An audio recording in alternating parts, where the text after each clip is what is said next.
戀愛嘅 WiFi 咧，有陣時咧接收能力強嘅時候咧，真係 sweet 到爆。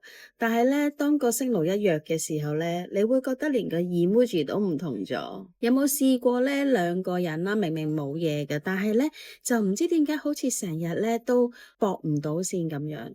其實唔一定係對方有問題，有陣時只係你哋個 WiFi 冇電，連唔到線咋。其實拍拖都係一種能量，拍拖 WiFi 強嘅時候，梗係穩定連線啦，大家都有電、有信號、有心情。但係現實就係好多時我哋連自己都冇電，又點樣去幫對方叉電呢？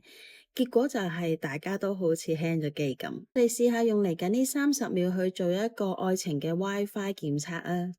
首先我哋問下自己，第一，最近我俾時間同埋空間自己休息叉返電嗎？第二，我同對方講嘢嘅時候，我有冇真係聽緊呢？第三，我仲願唔願意笑啊？如果喺呢3題裏面有2題你都會答唔太係啊，或者你都要諗一諗，咁就代表你個 WiFi 其實需要重新去叉電先至可以接收翻你嘅愛情訊號啊。如果想我幫你好好 tune 翻你個愛情頻率，喺樓下留言愛情啊，我 send 翻呢一個情緒嘅連線指引卡俾你。